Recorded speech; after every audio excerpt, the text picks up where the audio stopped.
दोस्तों नमस्कार। आदमी अपनी आदतों से मजबूर होता है और जो मजबूर आदमी होता है उसकी मजबूरी हो जाती है कि उसको बाहर निकालना पड़े, क्योंकि बदतमीज आदमी को कोई पसंद नहीं करता। और यही हाल चल रहा है यूएस के प्रेसिडेंट डोनाल्ड ट्रंप का। हर एक से बदतमीजी करते हैं।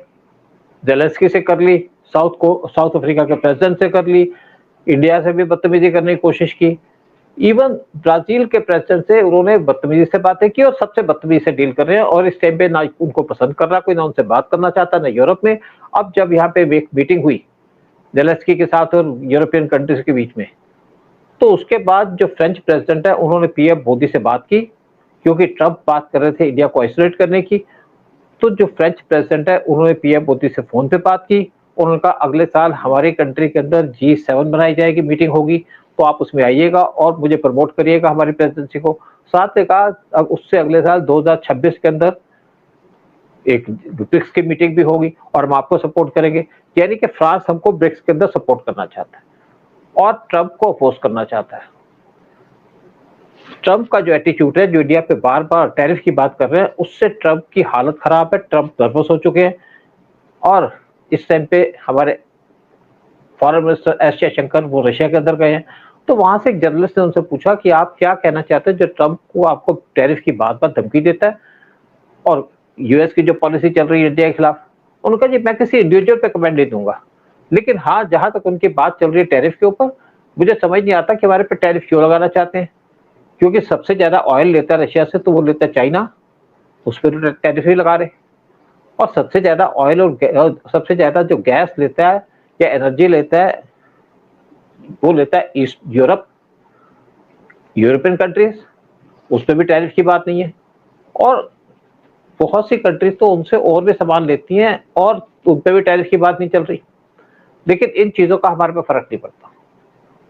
मतलब साफ साफ उन्होंने ट्रंप को नकार दिया, जबकि हमारे फॉरेन मिनिस्टर किसी टाइप की ऐसी स्टेटमेंट नहीं देते। इससे पहले जब आपके चाइना के फॉरेन मिनिस्टर इंडिया के अंदर आए थे, तो उनकी मीटिंग हुई थी हमारे फॉरेन मिनिस्टर एस जयशंकर के साथ और साथ में हुई थी एनएसए डोभाल के साथ। तो वहां पे दोनों ने डिसाइड किया कि we will keep US out of Asia, यानी कि एशिया से यूएस को बाहर निकाल देंगे। आसान काम नहीं है, क्योंकि पाकिस्तान के अंदर यूएस घुसने की कोशिश कर रहा है, जिससे चाइना डिस्टर्ब्ड है।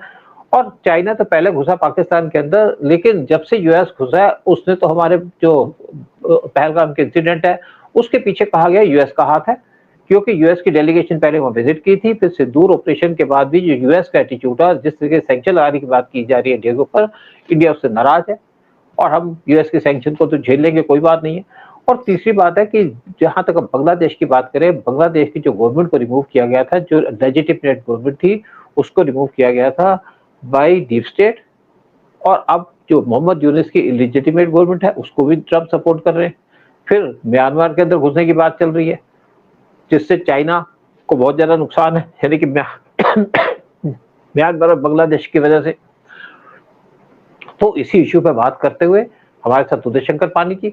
उदय शंकर पानी जी, आप जानते ही हैं कि चाहे यूएस हो, चाहे चाइना हो, चाहे पाकिस्तान हो, चाहे बांग्लादेश हो, हर एक पे अपनी महारत रखते हैं, हर एक पे अपने व्यूज रखते हैं, स्ट्रॉन्ग व्यूज हैं इनके हर एक चीज के ऊपर।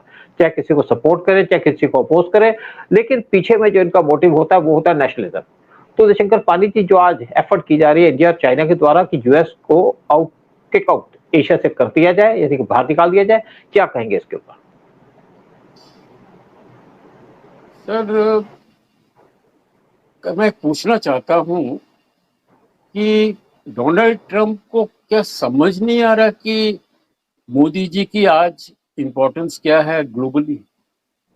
सारे सारे प्रेसिडेंट उनको फोन करते हैं, फ्रांस का हो या ब्राजील का हो या इवन अपना यूक्रेन का हो। Everybody wants to talk to him, discuss with him, और आपको समझ नहीं आ रहा। तो और ऊपर से फिर आप ऐसे दोस्त बना रहे हैं जो कहते हैं ना, when you have friends like them you don't need enemies. I mean if you have friends like Pakistan you don't need enemies. मतलब आप अपना नुकसान, तो उससे अच्छा और कोई तरीका नहीं अपने पैर को लाड़ी मारने का। और ये जो फोर्स डेफिनेटली क्योंकि लॉजिक नहीं है, ये जो रशिया से तुम क्यों ले रहे हो, हम काट रहे हैं, वो कोई लॉजिक नहीं है। वो बड़ा हमारे जयशंकर जी ने बड़ा ग्लोबल मीडिया के आगे बता दिया कि भैया हमसे ज्यादा लेने वाले वो हैं। तो खाली मुझे जो लग रहा है कि डोनाल्ड ट्रंप का ये है कि इंडिया की जो पावर, इंडिया की जो इम्पोर्टेंस बढ़ रही है इकोनॉमिकली, जो इट इज टेकिंग स्ट्राइड, बहुत फास्ट चल रहा है, इसको कैसे रोका जाए, कैसे वो रोका जाए, वो कोशिश इसमें लगा हुआ है। लेकिन उस कोशिश में अपना नुकसान कर रहा है by by hurrying up with the friendship of these three countries, राइस का, रशिया, इंडिया एंड चाइना। और जब ये चाइना हमारा दोस्त बन जाएगा, देखिए रशिया तो है ही हमारा, मैंने ट्राइड एंड टेस्टेड फ्रेंड है हमारा, राइट फ्रॉम द बिगिनिंग। लेकिन अगर चाइना से जिस दिन दोस्ती हो गई, इंडिया की भी सर 50% प्रॉब्लम सब खत्म हो जाएंगी। और ये जो अमेरिका जो तंग करने की कोशिश कर रहा है, they will be kicked out of Asia. और वो उनको अभी एशिया में कोई प्रेजेंस, कोई इनका एक ही रहेगा दोस्त पाकिस्तान, वो बेचारा क्या करेगा जाके। मैंने कहा पाकिस्तान पे नहीं, वो भी मुनीर पाकिस्तान के। देखिए आज सुप्रीम एक डिसीजन आया सुप्रीम कोर्ट का पाकिस्तान के, इमरान खान को बेल दे दी। मुझे नहीं लगता कि शायद बेल अगर उनको दे दी जाएगी तो इमरान खान अगर बाहर आ जाएंगे तो क्या हाल होगा पाकिस्तान के आर्मी चीफ का। लेकिन देखो एक बात है, आपने देखा होगा मिल्खा सिंह हमारे बड़े फास्ट रनर थे। जब मिल्खा सिंह भाग रहे थे तो उनको 3rd नंबर पे आना था उस टाइम पे, लेकिन अचानक उन्होंने अपनी गर्दन पीछे करके देखा कि मेरे पीछे कौन है और 4थे नंबर पे आ गए। अमेरिका बहुत आगे है, सबसे आगे है, उसको क्या जरूरत है पीछे देखने की। उसके पीछे चाइना चल रहा है, वो भी उससे काफी दूर है। इंडिया तो बहुत ही पीछे है उसके, तो उसको इंडिया को रोकने की क्या जरूरत है। देखो आप अपनी कंट्री को और बढ़ाओ, अगर आपके पास इतनी एनर्जी है, आपके पास इतनी पावर है, तो अपनी कंट्री को आगे बढ़ाओ ताकि आपको कोई कैचअप ना कर सके। अगर अमेरिका को आज कैचअप कर रहा है, वो कर रहा है चाइना। इंडिया कैचअप अमेरिका को नहीं कर रहा, अमेरिका कैचअप करने की कोशिश कर रहा है चाइना को। और आज हम अपनी इकोनॉमी को कर रहे हैं, तो आपको उसमें क्या प्रॉब्लम है। क्या आपके यूरोप वाले आपके खास लगते हैं कि बहुत क्लोज है आपके। अगर कहीं चाइना ने ताइवान पे अटैक कर दिया तो कौन मदद करेगा आपकी। इंडिया को की मदद, इंडिया की मदद चाहिए ना। ऑस्ट्रेलिया नहीं कर पाएगा, जापान नहीं कर पाएगा, यूरोप नहीं कर पाएगा, क्योंकि इंडिया क्लोज है चाइना के। और चाइना की जो ट्रेड पास करती है इंडियन ओशन से। अब इंडिया ने डिसाइड कर लिया है कि इंडिया यूएस के साथ सपोर्ट नहीं करेगा। पब्लिकली कुछ नहीं कहा, लेकिन कुछ रिपब्लिकन एमपीज हैं जो ट्रंप की पार्टी के, निकी हेली ने स्पेशली कहा है कि आप इंडिया को नाराज क्यों कर रहे हो। इंडिया आपका एलाई है, इंडिया आपका पार्टनर है। आपने उसका ये हाल कर दिया कि आप अगले 10 साल तक रिलेशन इंप्रूव नहीं कर पाएंगे इंडिया के साथ। जो हाल ट्रंप ने किया है इंडिया का, यानी कि जिस तरीके से उसने इंडिया के साथ रिलेशन खराब कर लिया है, वो रिलेशन नॉर्मल तरीके से इंप्रूव नहीं होंगे, बहुत टाइम लगेगा। स्पेशली ट्रंप के टाइम पे तो इंप्रूव होंगे नहीं, अगर होंगे तब भी हमारे पे एक रहेगा। अगर हम जोड़ भी लेते हैं कि ट्रंप से हमारे रिलेशन इंप्रूव हो गए, रशिया से ठीक हो गए, तो हमेशा हमारे को शक रहेगा कि ट्रंप कब हमारे पे उंगली चला दे, कब हमारे पे तेल लगा दे। हाँ। मेरे को और भी ज्यादा और शक मेरा यकीन पे बदलता जा रहा है कि ये जो नया ट्रंप आया है, मैं बता रहा हूँ, पुराना जो ट्रंप था, जो हिंदुस्तान का दोस्त था, वो बदल गया। वो ये कुछ बदल गया है, कोई दूसरा नया आदमी आके बैठा दिया है जो बिल्कुल उल्टी बात कर रहा है, यू नो, उल्टी बात ही कर रहा है वो जाके बंदा। तो something is terribly wrong, because यही आदमी इंडिया का इतना फैन था, हिंदूज का इतना बड़ा फैन था, और ये बोलता था कि भैया आप मोदी जी आप ही संभालो ये एशिया, पूरा ये कंट्री, बंगाल या आप यही संभालो। Indians are very good, I love Indians and I hate this jihadi forces, I hate the Muslim countries। Sir ये क्या हो गया सडनली, एक इतना चेंज ओवर। मुझे भी नहीं लग रहा कि कोई भी अगर एडवाइजर होंगे, इतने बेवकूफ तो नहीं होंगे सर एडवाइजर उनके, इतने बेवकूफ नहीं हो सकते भाई। डीप स्टेट क्लोज है उसके, जॉर्ज सोरोस इसके क्लोज आ गए आजकल सुनने में आया। बांग्लादेश की बात करें, बांग्लादेश के तो जो मेन राइवलरी थी वो थी इंडिया और चाइना की। दोनों वहां पे राइवल कर रहे थे, दोनों वहां पे कंटेस्ट कर रहे थे। जैसे चाइना ने कहा कि हम राइवल अच्छे हो सकते हैं, तो दुश्मनी छोड़ देनी चाहिए। और उसी तरीके से म्यांमार के अंदर जो मेन राइवलरी थी वो थी चाइना और इंडिया के बीच में। और इंडिया ने उस टाइम पे, जब वहां पे जनता की गवर्नमेंट ने वहां पे इमरजेंसी लगाई थी और पावर पे कंट्रोल कर लिया था, तो उस टाइम पे स्पेशली इंडिया ने यूएस से कहा था कि आप म्यांमार के ऊपर सैंक्शन पर लगाओ, लेकिन यूएस ने उनके ऊपर सैंक्शन लगा दी।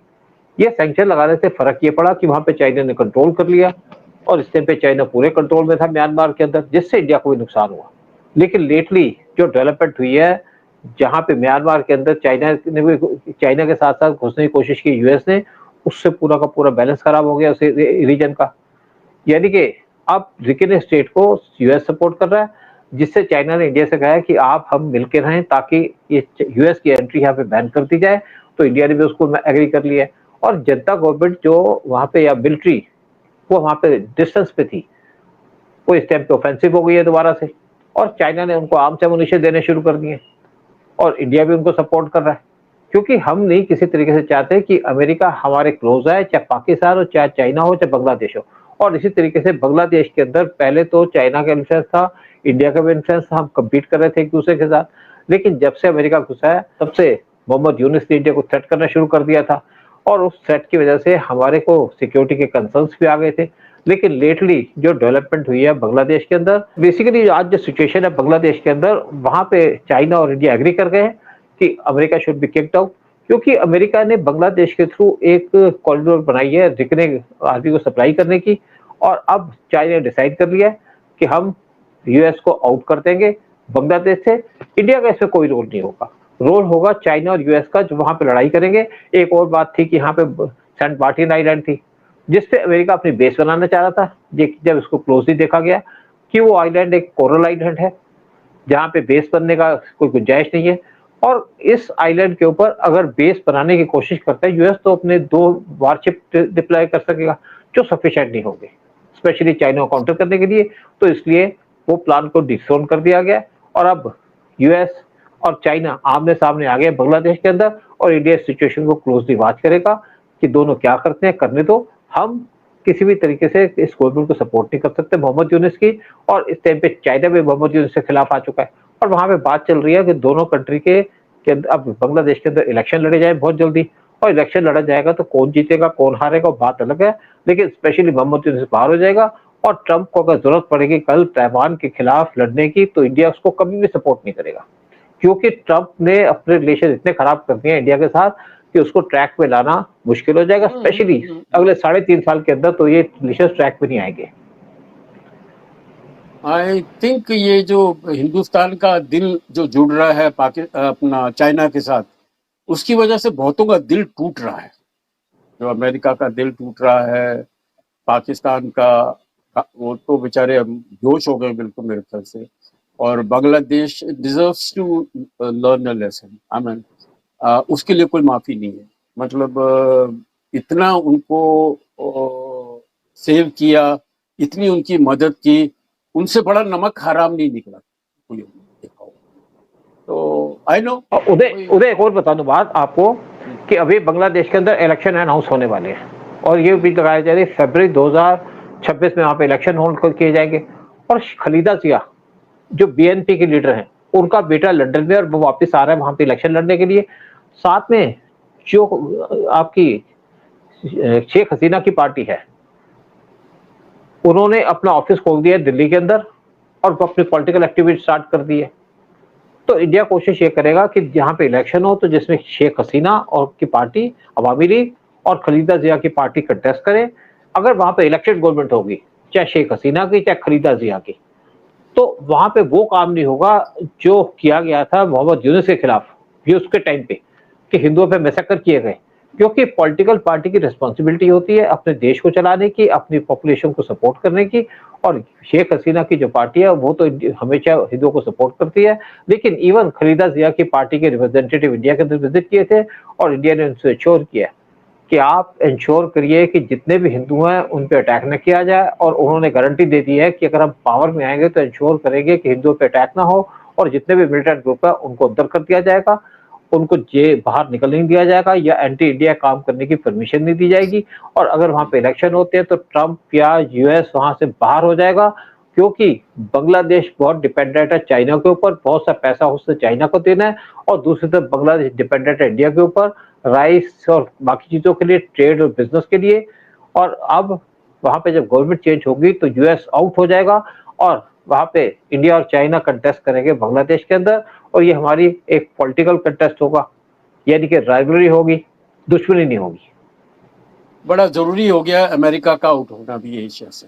आई think we have to do it, although I love Trump, मेरी तो बड़ी अच्छी दोस्ती है, बट अब मैं I think nobody can control this. और इन्होंने इतनी बड़ी गलतियां कर दी हैं, ये जो डुप्लीकेट जो आ गया है ट्रम्प का, वो क्या इतनी गलतियां कर रहा है जाके, तो उसको I don't know how they going to resolve this issues and save the situation for them. Anyway, sir, nice we had, and आपका जो अपील है कि भाई आप इस प्रोग्राम को सब्सक्राइब करिए और शेयर करिए और हमें मदद करिए कि हम लोग बेटर प्रोग्राम बना सकें।